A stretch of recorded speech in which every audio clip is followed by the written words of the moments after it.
My name is Dr. Anthony Levatino.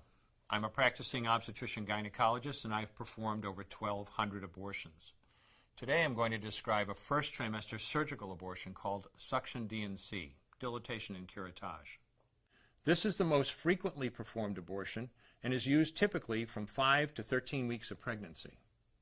After administering anesthesia, the abortionist uses a speculum like this. This is placed inside the vagina and opened using this screw on the side, allowing the abortionist to see the cervix, the entrance to the uterus. The cervix acts as a gate that stays closed for the duration of pregnancy, protecting the baby until it is ready for birth. The abortionist uses a series of metal rods called dilators, like these, which increase in thickness, and inserts them into the cervix to dilate it, gaining access to the inside of the uterus where the baby resides. The baby has a heartbeat, fingers, toes, arms, and legs, but its bones are still weak and fragile. The abortionist takes a suction catheter like this one. This is a 14 French suction catheter. It's clear plastic, about 9 inches long, and it has a hole through the center. It is inserted through the cervix into the uterus. The suction machine is then turned on with a force 10 to 20 times more powerful than your household vacuum cleaner. The baby is rapidly torn apart by the force of the suction and squeezed through this tubing down into the suction machine, followed by the placenta.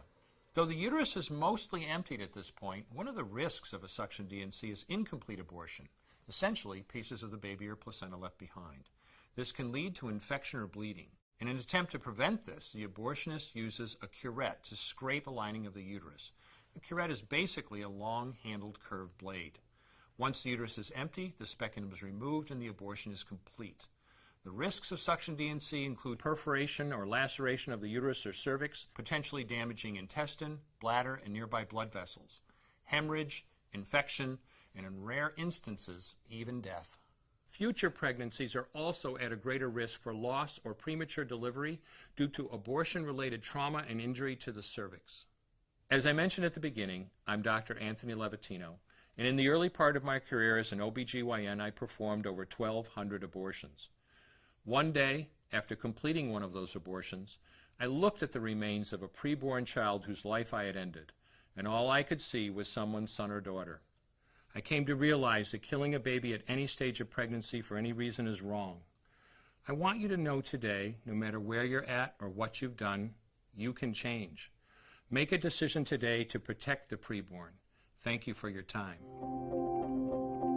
I will no longer do any more abortions. When you finally figure out that killing a baby that big for money is wrong, that it doesn't take you too long to figure out it doesn't matter if the baby is this big or this big or this big or maybe even this big, it's all the same. And I haven't done any since then, and I never will.